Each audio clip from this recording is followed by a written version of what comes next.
Hi, நான் Praveenkumar, SEO expert. கிட்டத்தட்ட 3 வருஷமாக எஸ்இஓ ஃபீல்டில் இருக்கேன்.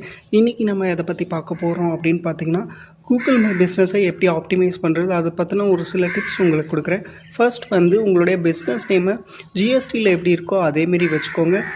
அந்த பிஸ்னஸ் நேம் பக்கத்தில் உங்களோட keyword, for an example digital marketing services இன் சென்னை ஆகட்டும், ஆர்எல்ஸ் அந்த எஸ்இஓ சர்வீசஸ் இன் சென்னை, அந்தமாரி ஒரு ப்ரைமரி கீவேர்டு உங்களோட பிஸ்னஸ் நேம் பக்கத்தில் கொடுத்துக்கோங்க. அதுக்கப்புறம் கரெக்டான கேட்டகரி சூஸ் பண்ணுங்கள். ப்ரைமரி கேட்டகரி கரெக்டாக சூஸ் பண்ணுங்கள். அதுக்கப்புறம் ஒரே ஒரு ப்ரைமரி கேட்டகரி, 2 செகண்டரி கேட்டகரி அந்தமாரி சூஸ் பண்ணிக்கோங்க. டிஸ்கிரிப்ஷன் 750 கேரக்டர்ஸ் இருக்கணும்.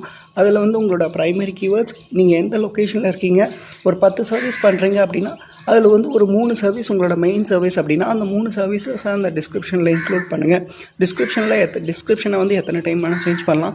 ஆனால் ஃபார் அன் எக்ஸாம்பிள் அந்த டைட்டில் இருக்கு இல்லையா, பிஸ்னஸ் நேமோட டைட்டிலும், அதுக்கப்புறம் ப்ரைமரி கேட்டகரி, அதுக்கப்புறம் ஃபோன் நம்பர், இது எல்லாமே ஒரு டைம் ஃபஸ்ட்டு செட்டப் பண்ணும் போதே உங்களுக்கு கரெக்டாக செட் பண்ணிக்கோங்க. அப்போ தான் உங்களுக்கு கரெக்டாக இருக்கும். அதுக்கப்புறம் அதோட ஃபோட்டோஸ் கரெக்டாக கொடுத்தீங்க அப்படின்னா உங்களுக்கு பர்ஃபெக்டாக வரும். இந்தமாரி கூகுள் மை பிஸ்னஸ் உங்களோட பிஸ்னஸ்க்கும் ஆப்டிமைஸ் பண்ணணும், உங்களோட பிஸ்னஸ்க்கும் கூகுள் மை பிஸ்னஸ் செட்டப் பண்ணணும் அப்படின்னா கண்டிப்பாக எங்களை காண்டாக்ட் பண்ணுங்கள். தேங்க்யூ.